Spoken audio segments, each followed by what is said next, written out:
Dude, welcome to Clean and Sober Stoner. We have Mr. Rich Piva from the Rich and Turbo podcast. Yeah, Rich and Turbo Heavy Half Hour, which is never a half hour. It's never a half hour. I was going to ask you that. So why would you call it a half hour when it's anything but?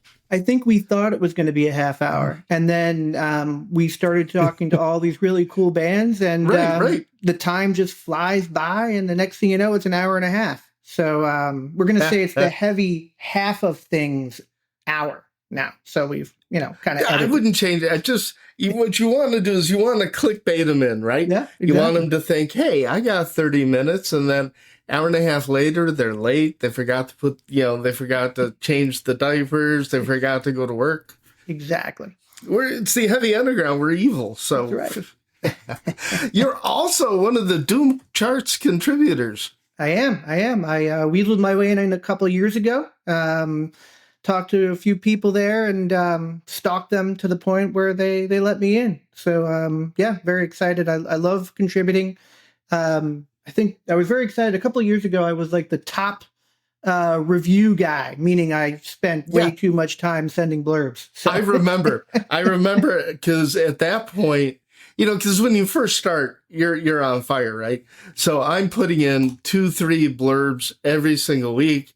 And then I see the stat that Rich Piva beat me, and I had a resentment. That's why we haven't spoken. It's like now, That's right. Now I'm like, oh God, now another blurb. Somebody beat me last year, and I'm still a little bit bitter about it, but I came in second. So I got to get my blurb game up. Who beat you? I got to look. I don't remember. I think we need to know. It should be a trivia question with a big prize. No one cares. No one cares. No. So when did you? I'm trying to decide where to start. Like the thing about Stoner Doom is it's not actually this monolithic, homogeneous. I mean, we all different backgrounds, different professions, different everything. Some people smoke weed, some people don't, some people drink alcohol. So Stoner Doom, where does it begin with for you? I think where I started my kind of heavy music taste was pretty early on with like your Metallicas, and I really got into the Misfits, and I was into a lot of metal and punk for a long time. And then really my real taste started to develop during like the early 90s, the grunge phase and all of that. So your Alice in Chains and all those bands. And I just kind of gravitated to the kind of heavy riff rock stuff. And I've always been kind of all over the place in my musical taste. Like some say I have like the riff rich, then there's like the metal rich, and then there's the jangly pop rich. So there's a lot of that stuff going on. But I think about 5 years ago, I really started to like have this as my kind of number one genre, and everything else that comes around with it. During the pandemic, I started to really focus on what I'm listening to, keeping track of what I'm listening to, and just seeing what I had, and you had that kind of time to dig in, and that's when I think I really started to dive into the Stoner Doom stuff more than anything, But this has always been I'm holding up my Trouble shirt. That's always been one of my favorite records of all time. So anything that has to do there, early Danzig stuff, that kind of doomy stoner stuff, I think is how I really got into it. And then of course Clutch as well back in the day. I slept right through Trouble. Like I had no idea. The Sabbath era ended. I'm not going to argue whether it was with Ozzy or Dio or whatever. that I say for Blake Carrera. But heavy music, it became something that I no longer was a part of. I mean, you had like the Judas Priest branch and the Iron Maiden branch, and that was cool. But then it developed into this Guns N' Roses, Poison, that's being called heavy metal. Not the biggest fan of thrash. I'm just not. I mean, Celtic Frost, yes. The other guys, no. In fact, Celtic Frost is why I'm not a Metallica fan. It's like, I remember I was all into Master of Puppets. I'm like, oh my God, this is the greatest thing ever. And then I heard Into the Pandemonium by Celtic Frost and went, oh, no, this is dark. This is heavy. But really, I kind of faded out. I started listening to prog. And I think it was around 2010, 2011 when I discovered Solace, Windhand, and Witch Mountain. Those are yeah, those three. It sucked me right in. And I've been with them, ever since. It's I funny you remember. talk about thrash. Like if you were to throw up the big four thrash bands, I dig them all. But like the band that when that was as big as it was that I loved more was Suicidal Tendencies. I think it was Yes. because I Yes. lean more on Yes. the punk side of things. Okay. And Suicidal was always to me a little bit punk, a little bit thrash, crossover stuff. Then they started to get a little melodic too. And to me, those Suicidal records back in the day had it all. So they were probably one of my top favorite bands when, I was into the real heavy stuff back in the 90s and still to today. When you talk about things like thrash and crossover, Suicidal means a I lot to me. Yeah. In fact, I would credit Suicidal with getting me more into Doom because off of Feel Like Shit, Deja Vu, Waking the Dead Mm. is absolute Doom until the end. All rise now. But before that, it's like, dun, dun. I'm like, oh my God, this is great stuff. And they led me to Candlemass and Trouble and then Cathedral back in around, I say 2000, 2001 when I had no idea this whole genre thing. Let's say, Todd Severin just put up Yep. a question. Somebody in Wave Riders Tonight put up a question, I think, on what got you into this. Or it might have been Reddit. I've been on social media all day. It's like my eyes are crossed. You mentioned Trouble, and I think when I was starting to listen to Trouble, I was also into like some of the post-hardcore stuff like Quicksand. But what I used to do in high school was I'd get like Spin Magazine, and they'd have like the 20 records you need to hear. I love Spin. Yeah, and Manic Frustration was on that list, and I'm like, I'm going to go to the Wiz. I lived on Long Island. I'm going to go to the Wiz, and I'm going to buy the cassette of Manic Frustration. I don't know what it sounds like. I have no idea. And I plugged it in, and I'm like, holy shit, what's going on right now? And it blew me away. I did the same, and I hadn't heard Trouble before. So those first kind of traditional Doom records, like that stuff I hadn't heard before. Manic Frustration blew me away. I bought I had somebody paint the album cover on a denim jacket that I had. And then it's crazy.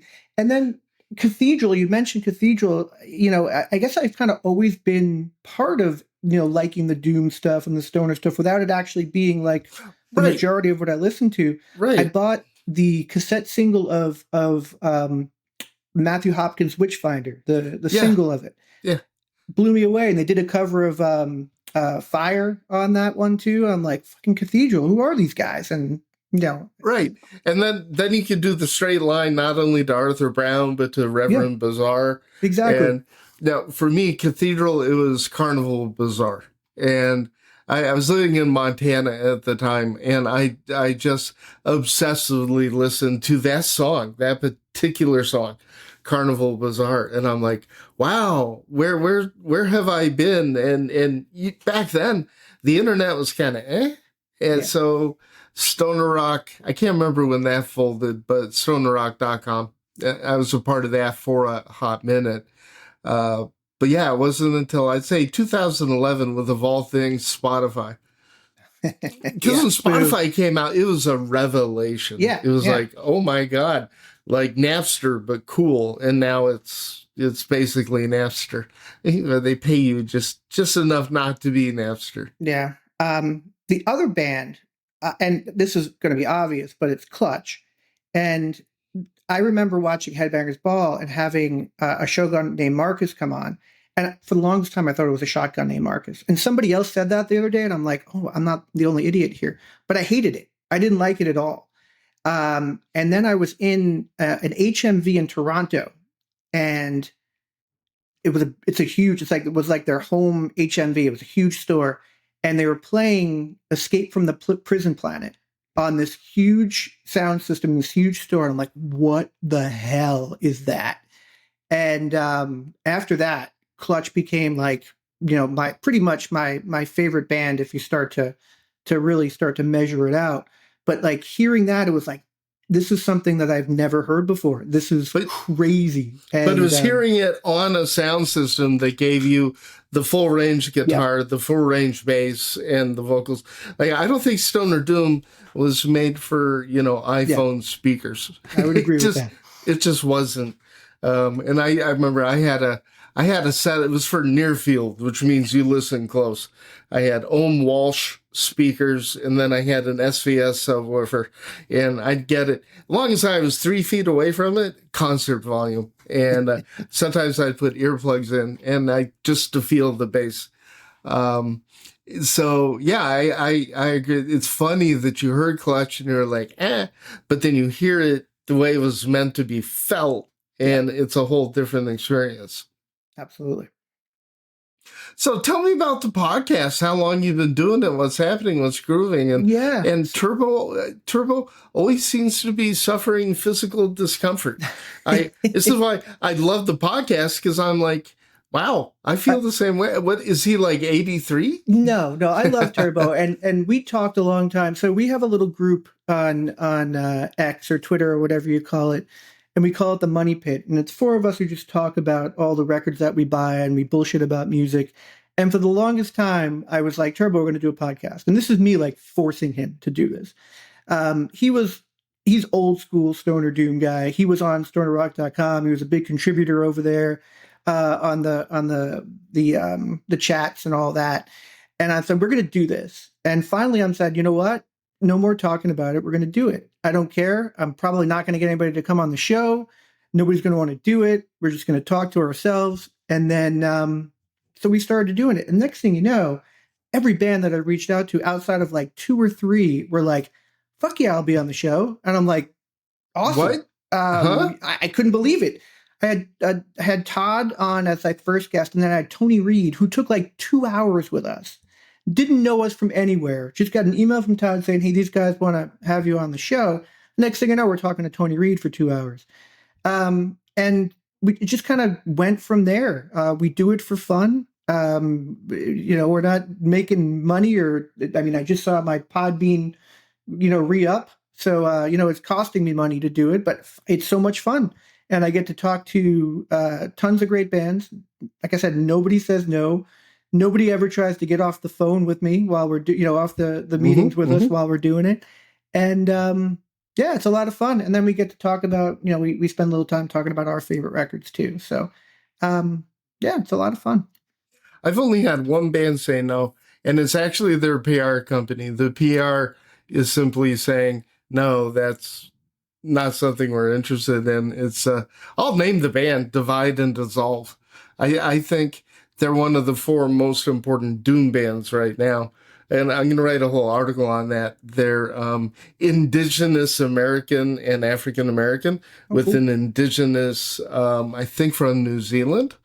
And Divide and Dissolve is literally divide the world up and dissolve it. It's real doom. That's doom. From the standpoint of races who've been virtually wiped out. Oh. And unbelievable. Like, they have saxophone and really, really evocative guitar playing. And I just think they're so important because they come from way outside of what we, the Northern European doom scene. And I think that's an exploding scene. South America is crazy with great bands. That's the only band or the only PR that has said no. So on the off chance that they're watching, come on, man. But yeah, it's been amazing. People who say yes. I had Mike Scheidt with the composer James Romig, and they're like, oh yeah, sure. And so I'm shaking like a leaf with Mike Scheidt on, and I had hurt myself and I couldn't move. Like, I'm old, so I twisted my neck wrong. Ooh, I just did it again. Kidding. But that's how it happens, And so I'm sitting there the whole time. Okay, yeah. So how long has this been a podcast again? Yeah, it's been, like I said, my Podbean thing just re-upped for my yearly subscription a couple days ago. So it's been about a year. We've done I thought you were way longer than that. Yeah, no, just I've been, bullshitting on Twitter and Facebook and all that for a lot longer. But The show itself has been about a year plus. We think we've had about 50 total episodes. Yeah, and the response is great. Obviously, love to get it under more ears. I think people would dig hearing from these bands. But like I said, the response from the bands themselves has been awesome, and it's just fun. It's just fun to talk to these guys about what they do, and they're all so passionate, and they're all so friendly, and they love talking about it too, which is why we do it. So. Yeah, that's the thing about the band. Unlike other, I'm not going to slag other genres. I probably shouldn't name them. But there are some, even in the heavy underground, where there's like this wall between the band and the fans, and it doesn't cross. It's like the blood-brain barrier. It's like, no, you're not getting through. You're not getting through. In Stoner Doom, they'll talk to you before the show. I swear to God, I swear I've seen it. They'll talk to you during the show. They'll have a conversation. They'll get done, and then they'll talk to you at the merch table. King Buffalo, as big as they are, like they're out there with the crowd and just really friendly people. And I think bands they just want to contribute something to the world, to the culture. And if anybody pays attention or whatever, they're like, ooh, yes, because it's just the way the scene is. Yeah. By the way, all the bands are fans. Like when you go to a show, it's 75% bands. And you can see you've got the long hair and the really good beards. I play a little game. They're in a band, they're in a band, they're in a band. And sometimes I get it wrong because there's somebody who has a haircut like 90s era helmet, where it's, and they're wearing the polo shirt. And they're post-hardcore preppy is what you call that. Oh, yeah, hardcore preppy. And they're in a death metal band that makes Cannibal Corpse sound weak. So every now and then I get it wrong. Or the dude with the long hair and the glazed eyes. I pick them out to be a bass player. And no, just some carpenter working down the road. Who are, to say who are your favorite bands that you interviewed is a bullshit question, because that means there's some that you didn't like. Yeah. So I think for me, who are the bands that most surprised you during an interview? Like, I did not see that coming. Well, I will tell you that I didn't think I'd get Kal-El to come on the show. It was a list of 5 bands that I had that I'm like, these are the 5 I want to get. And I was being relatively reasonable with myself when I said that. It's not, I made a joke like, well, you guys were one of my top 5 because Paul McCartney wasn't available. But Kal-El was on my list of one of the 5. So I was just super excited that they came on the show. And they were so cool. And we had a lot of fun. I would say I was also blown away of how cool Dave Angstrom from Lunasol Hermano. Oh, no kidding. That dude is my favorite dude. I don't want to pick favorites, but Dave is friggin' awesome. So I'm at Planet Desert Rock, and just this dude who looks, Dave, be nice. I'm just going to say, he looks like a cross between a gym teacher and a math teacher, right? Because he's got the short hair, he's got the glasses. And then, so I think it was John Giss who goes, you know who that is, right? And I'm not really sure. That's Dave Angstrom from Hermano. And I'm like, oh, shit. And the next thing you know, I'm talking to all the Lunasol guys, and I just didn't have a clue.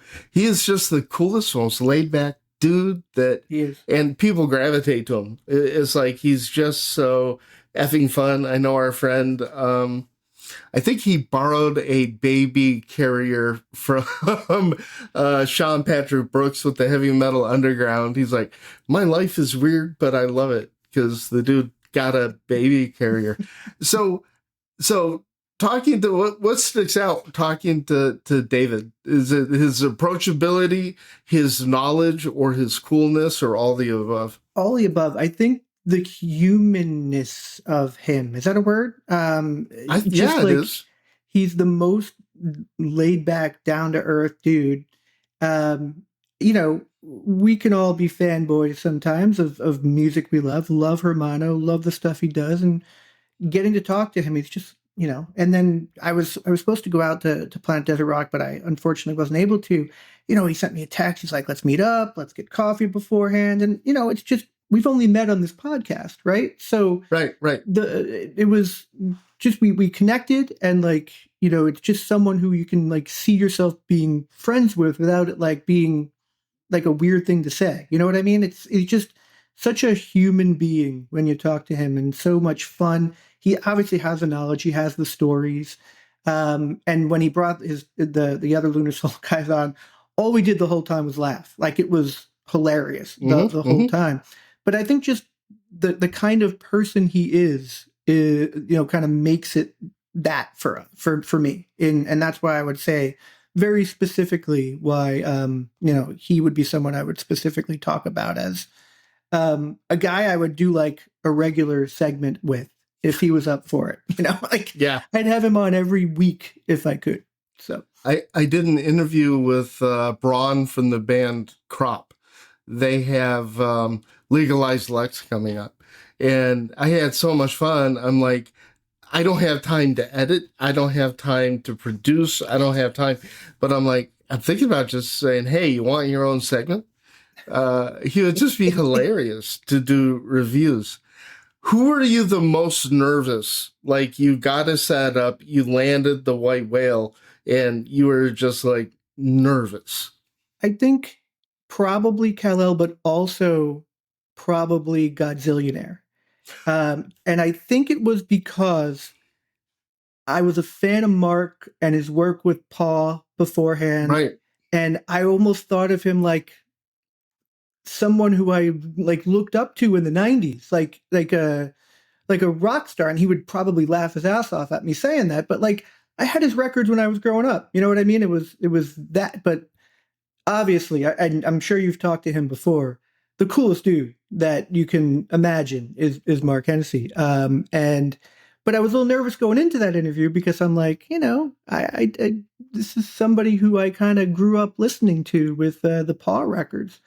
I'd probably say he was the one I was most nervous about, which is silly after listening to that interview and interacting with him.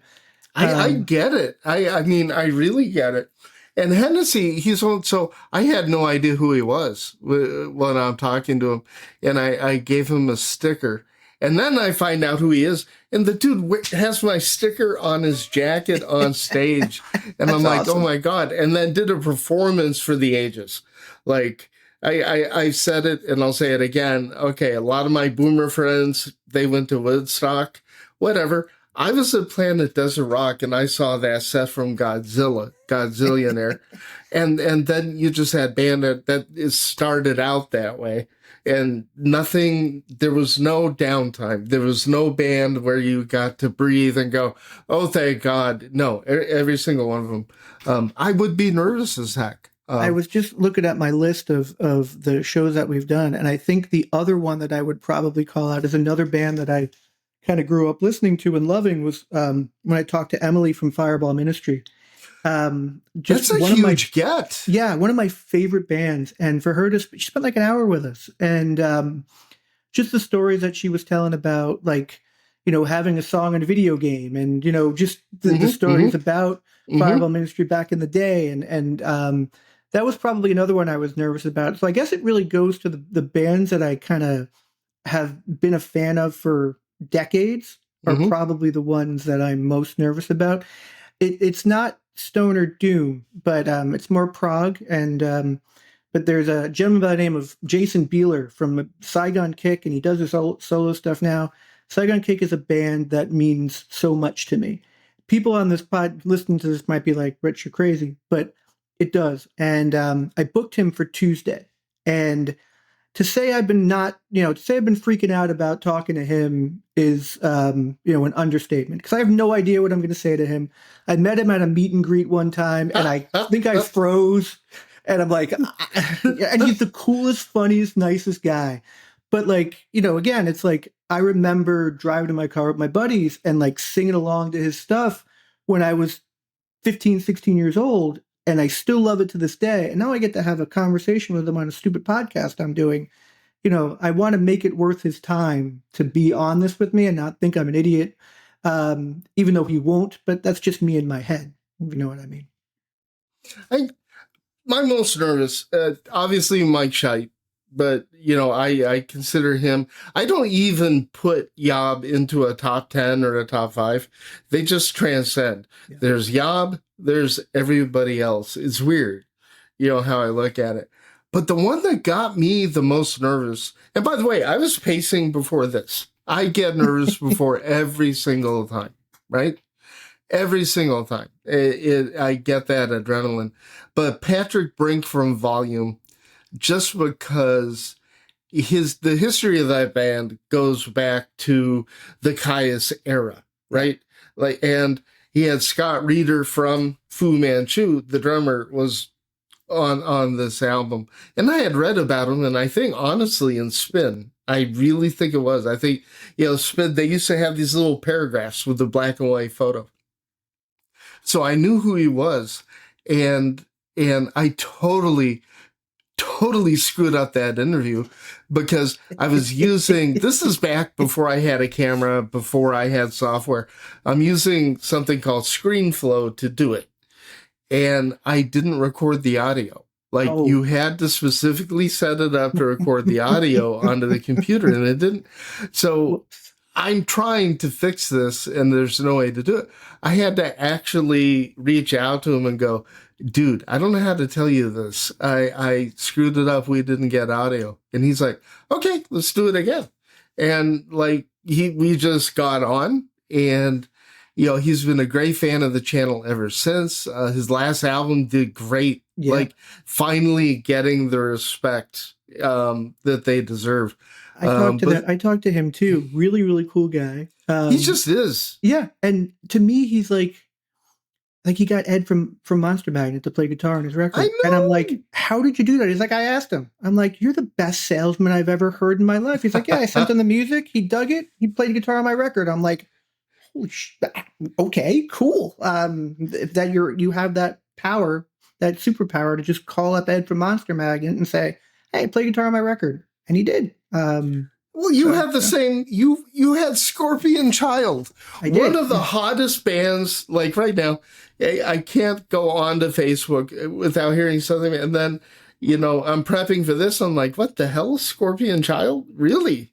Again, I don't know. What's funny on this one is I have a pretty big presence on Twitter. And one of my followers sent me a note, or one of my friends sent me a note, and he's like, hey, I know the manager of Scorpion Child. Do you want to have them on the show? I'm like, of course I do. So he gave me an email address, and I sent an email, and it happened. And Aaron's a really cool guy. He had his whole new band on, or 3/5 of them were on. But I had Aaron, and that was super cool. Really cool guys, and he's really busy because he's running his club, and it's a really big record right now. But yeah, it was another really cool get. I mean, like I said, it's amazing that all of these people say yes to me, and just come and talk to us and spend their time. But yeah, that was our last one. We're dropping a episode with Year of the Cobra soon. Oh, you got them? Yep, we talked to Amy and John from Year of the Cobra. I have another one. I'm waiting for that. Also, they're going to Europe, so they might not get back to you too quick. And then I know they'll be here in July. Well, yeah, they'll be back by then. And I talked to a band called Woodwitch. What is with them? They're popping up all over the place. They are. It's probably my favorite traditional doom record that I've heard this year. Of those bands that you mentioned earlier, like your Candlemasses and your Sabbaths, and what you would label traditional doom. Talk to them. Their new record is really, really good. Really cool dudes. They've been around for a while. This is their third album, and they spent a good 40 minutes with us just talking, and I'm like, I gotta let I feel bad. I let you guys go, and they're like, I could talk to you all day. I'm like, cool, but let's do a part 2. You're writing a new record, so if you haven't heard their new one, it's really, really good. And then when I look at my schedule of bands who we're talking to, like I said, it blows my mind that they say yes. I'm the one I'm most excited about. Hopefully we can make it happen. And the problem that I have is time zone, and I'm more than willing to wake up early and do this. But Craig from Dead Shrine said he would do the show, but he's in New Zealand. I'm going to have to wake up at 5 a.m., but I'm going to do it because the new Dead Shrine record, I don't know if you heard the promo. Holy crap. It's outstanding. So That's a great segue to my next question. Oh, excellent.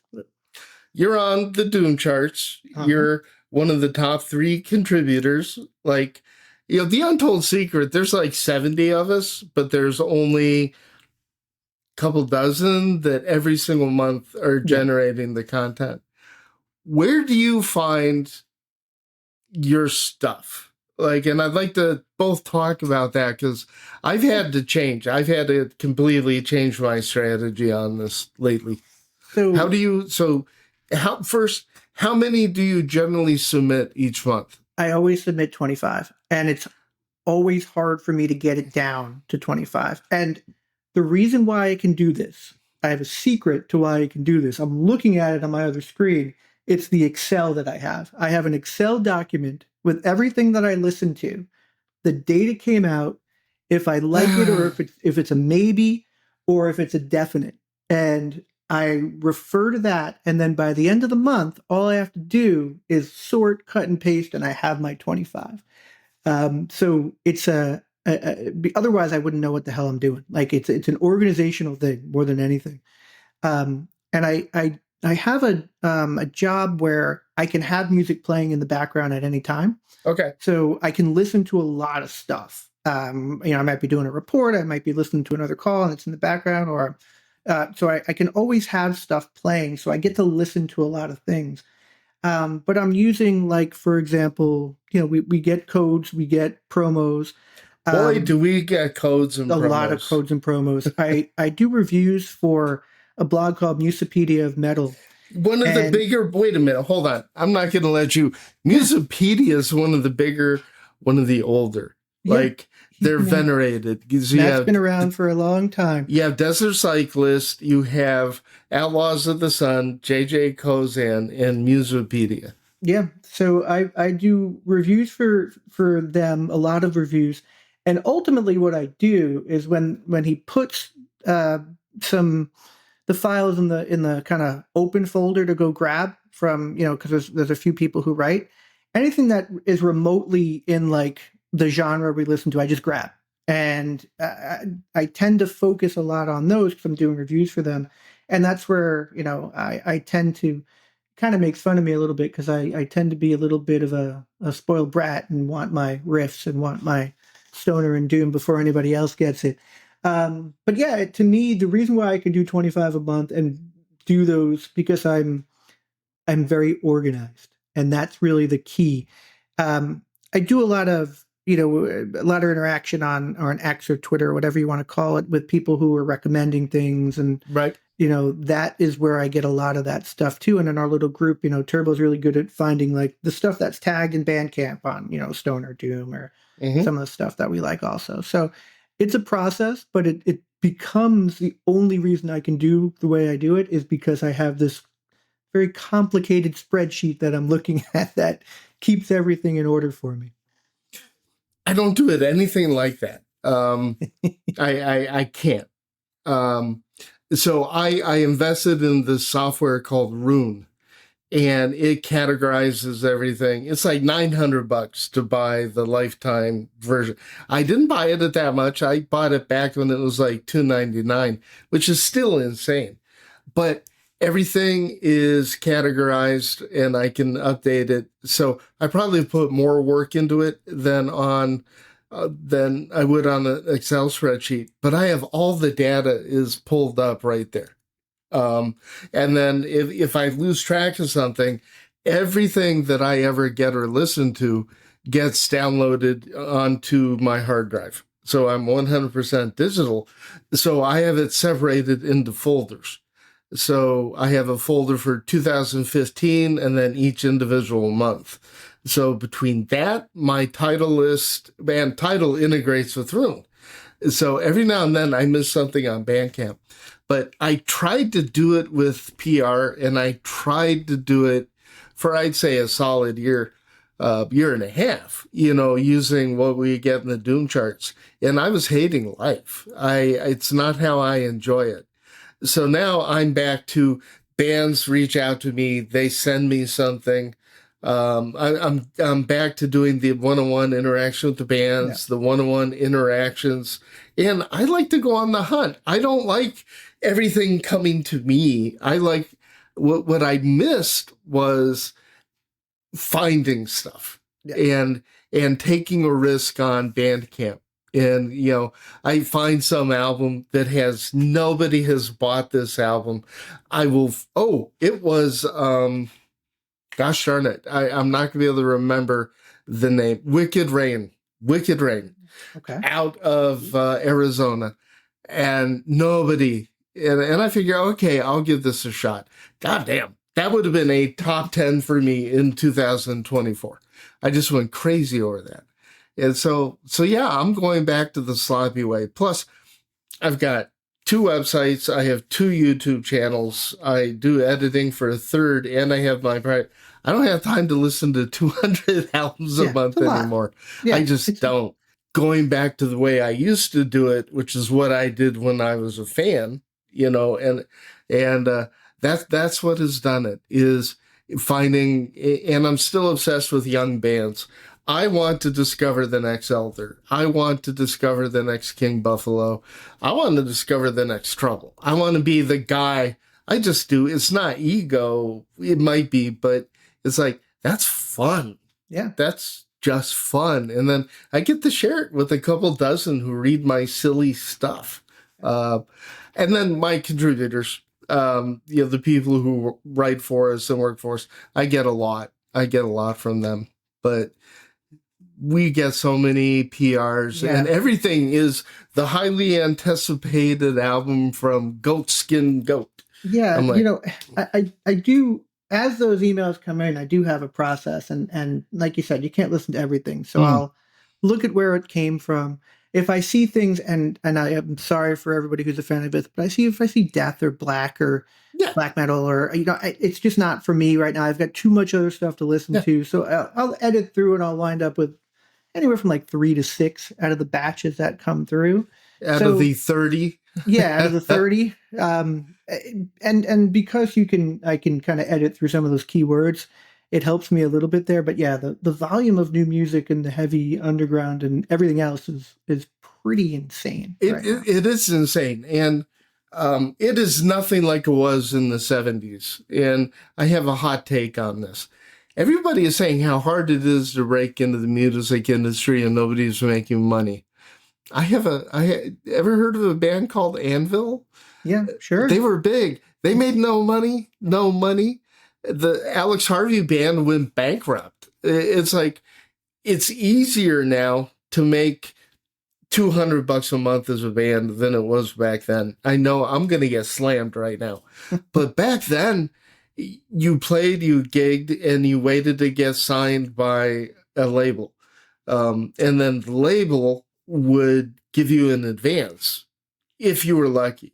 However, all your record sales went back to that advance. You didn't get anything until you broke that advance. So if you didn't make $200,000 in sales, that was sunk cost, and you got nothing. That's how Black Sabbath got ripped off by, Tony Bain Enterprises, and I'm gonna botch the names, but I think it's easier now. It's just, you have to do everything.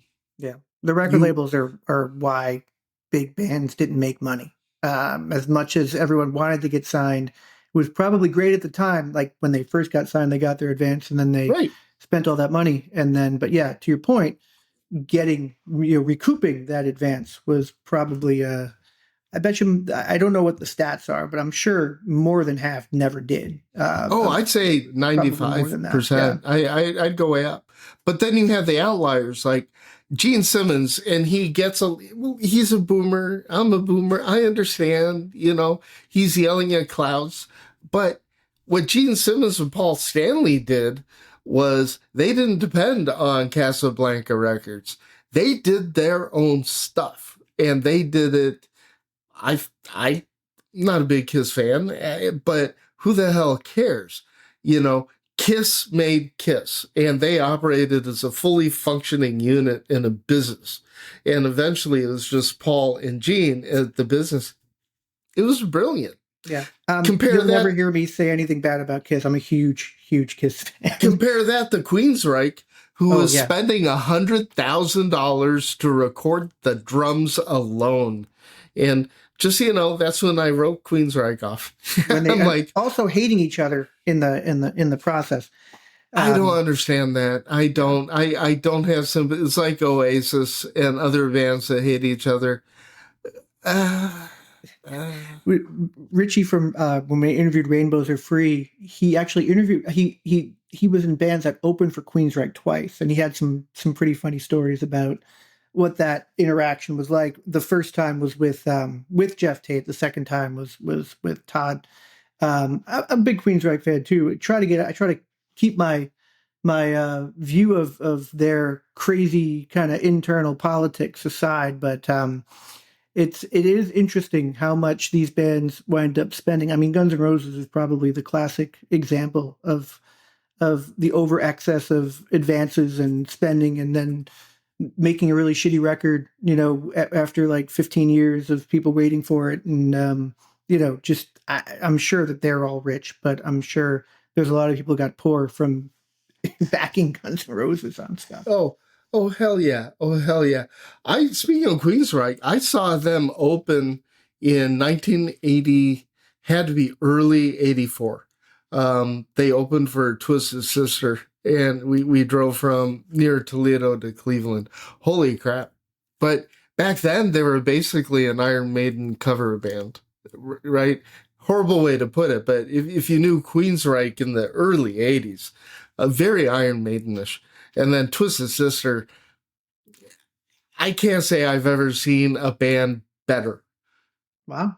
They're not the best band I've seen, but from start to finish, you got Mendoza hitting his bass. You've got Dee Snider doing his thing.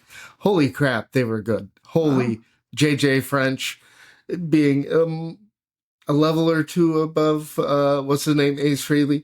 What a band. What a complete show. It was amazeballs.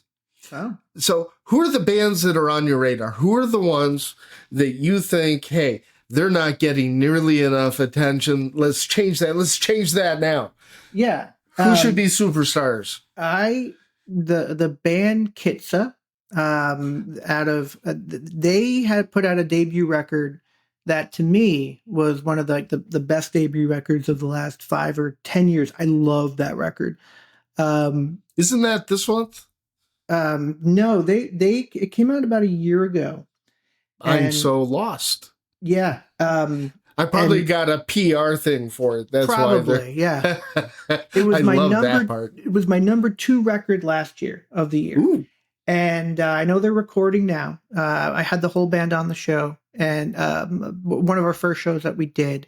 And that record is extremely underrated. The people who know. Okay. But I feel like their second record is gonna blow everybody away. I hope. Okay. And you guys are listening to me on the show. I know Chris listens. So the guitarist Chris listens to us on the show. I am also going to shout out to another band that we had on the show recently, and I'm not just doing it because of that, but Aux, AAWKS out of Toronto. Yeah. So their new record, it comes out May 2nd. It is such a heavy slab of, I don't even know what to say. Like, I thought that their new record was going to be like, you know, because they were kind of psyche and you know, kind of out there. I thought it was going to be more psyche. It winds up being one of the heaviest things that I've heard in a long time. And I think that record is going to blow them up too. They did the split last year with IWAS. Yes. And I didn't I had mixed up who was doing which song. And I thought the heavy song was Iwas. And I thought the proggier, lighter one was Iwas. And I was totally wrong. Do you mind if I join in on Ox on why they should be bigger? Please, absolutely. Nobody is on social media more.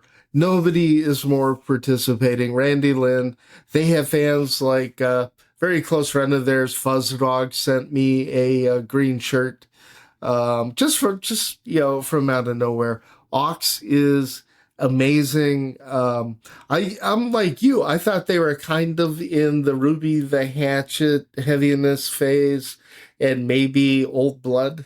Yeah. What's the other one? I want to say Feathers. Feather was the singer. Are you talking the one on Ripple, Dead Feathers? Are you talking about that? Dead Feathers. Yeah. So I thought they would stay in that direction. Maybe a little proggy like Howling Giant. No, they've gone full on Stone Nomads. Oh my goodness. It blew me away. It like smacked me across the head. I couldn't believe it. People are going to be blown away by that record. So I think those are my two biggies. I will also say, just looking at my list of stuff that's coming, there's a record coming out on, I don't know anything about this band, but it mentioned like 13th Floor Elevators and Velvet Underground in their description. And I'm like, you got me. Okay. It was Black Honey Cult that comes out on Heavy Psych Sounds on May 2nd. Yeah. And that record is like, because I am a sucker for 13th Floor Elevators, sucker for Velvet Underground. And that is damn close to that. And I listened to that record a whole bunch of times, along with the Dead Shrine record too, which again, that should be one of the top records of 2025. Speaking of one of the top records, what is your numero uno? Good thing I have an Excel to be able to tell me exactly the way I feel about the top albums of 2025. I will give you my top 5 right now. You're going to make me do Excel, you bastard. I'm going to give you my top 5. My number 5 is the Museum of Light record. Okay. I love that record. The Year of the Cobra record is my number 4. Rainbows Are Free, the most recent Rainbows Are Free record. The Shrew debut record on Glory or Death. Love the Shrew record. And the Godzillionaire record is my number 1. Those are my top 5 right now. I've only done it through March. There are people in April and May. I don't know if people understand. I already have something for September, right? like at this point, I get worried if I'm not looking at May by the midpoint of March. If I don't have everything figured out, I have April in line, and then May. For me, I don't think I'm going to hear anything that's going to eclipse Year of the Cobra. So far, that's my number 1 of the year. I think Blood Lemon, Petite Deaths was my number 1, and it'll be a battle.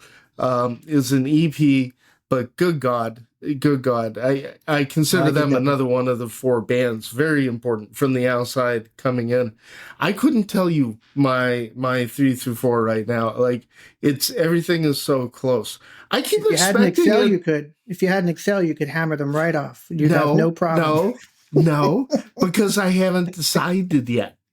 I believe it or not, I'm not one of those guys that listens to something once and then goes, "That's the thing." I need things to percolate. And that's one of the problems I have with the scene. I have one problem with Doom charts and what people like you and I do is there's this focus on what have you done for me lately? And I'm wondering, do albums have a chance to develop a following over time? Or are we too busy, trying to find the next big thing? Then they get done. March is over with. Nobody talks about, nobody thinks about, nobody. I have a problem with that. And I'm trying to switch away from that. My addiction to physical media, I think, helps me with this. Dun, dun, dun. Yeah. Are you vinyl? I might be. Yeah. I have, yes. Let's just say I have a lot of records. and I continue to get a lot more records. And I think what happens is it lives longer in my life because I have that physical media in my house. Whereas if it was all digital, it's very easy for that stuff to kind of, go on, be forgotten after, the next week. But like, I have 5 different, variants of the new Kal-El record. So how the hell am I going to forget about that when they all get here? You got all the variants? I have a lot of colors of the Kal-El record coming. So I like Kal-El just a little bit. And there were lots of cool colors that came with it. So so I think the having the record helps it live longer in my consciousness and in my life, because I'll walk in and I'll see it sitting there, I'll throw it on the turntable. Whereas when I go into my iBroadcast, where I keep all of my digital stuff, it's very easy to see the last 20 records that I downloaded from the promo emails that came through that I'm going to hammer through before I go through some of the stuff that I listened to last month. So I think that's how I keep some of that alive. But you're right. Like, there are records from back in the day that I'll pull one I listened right to now 1,000 times, right? So, oh, nice. Yeah. Youngblood Super Cult. It's a beautiful record. This band is awesome. Yep. And Bailey Smith is now Storm Chaser. Bailey Smith. She now does storm chasing. This album to me, this defined the year that it came out. I do get vinyl, but I get it only for, holding it, only for putting it up. Plus, I get how much. Okay, can you tell me how much vinyl do bands just send to you now? I get a lot. And it's crazy. Yeah, I get a lot. And I keep it all. Like I know some people who get some promo stuff and they wind up bringing it to the shop and trading that stuff in. But if someone took the time to send me something, unless I have 3 of them, I will keep it. It'll be in my collection. Yeah. And it'll mean something because somebody took the time to actually go and send me that stuff. And that's really, really cool. Okay, dude. Is there anything I didn't ask that you were like dying to talk about? Like he has to ask me this one thing and then I totally blew it. No, I'm just happy we got to talk. This was fun. I know a year in the making. Yeah, I know we've chatted about it before. So very, very happy that you had me come on and chatted, and I'd love to talk again. We're 2 very like-minded individuals, so I enjoy. We are, with enough differences. Exactly. There's enough to compare and contrast. Then there's me and Blake, who are like we're like the Patty Duke show. Different as night and day. I'm so lucky. That makes for good listening too, though. That makes for good watching. I am so lucky to have Gypsy and Blake. Reverend is on hiatus. I don't know if we'll see Reverend Fuzzcut. Yeah, I don't know. The same for everybody, right? Yeah. This is not, it's hard. It's grueling. It never ends. And I feel bad when I leave a band off. I take it personally when I drop the ball on something. It's hard. Whenever you want, whenever you ask me, I will absolutely be here and make the time to come chat with you. Absolutely take you up on that. It's been thrilling. Do you ever have people like me on your podcast? Yes, I want you to come on and talk to us, please. Well, except the last one I did, I was so manic. Like I did one for And Now the Band, who I love, Tommy. I think Tommy, again, an underappreciated, underwatched YouTube channel. And I was so sick. And I was on, too much metformin. I've backed off. I just would not shut the fuck up. And I said the dumbest shit. So, yeah, I'd love to be on the podcast. Besides, I've been told I have the perfect face for radio. Same. I'm right down there with you. So, let's make that happen because it would be fun. Let me know because I don't have to edit. And I think that's why I was so hyped for it. It's like, wait, I don't have to do any post-production? I'm there. Okay, brother. Until next time, awesome. Thanks so much for being on. And don't forget, folks, the name of the podcast, Rich and Turbo's Half Hour. It's the Rich and Turbo Heavy Half Hour. They're lying. America, They're lying to you. It is not a half hour, but it's so good that once you hit the half hour part, you're compelled. It's like the nose spray of podcasts. You use too much nose spray and now you're always clogged up. That's what they did to you, man. We're clogging you up. I'll see you later, brother. Thanks. Thank you. Don't go anywhere. Okay.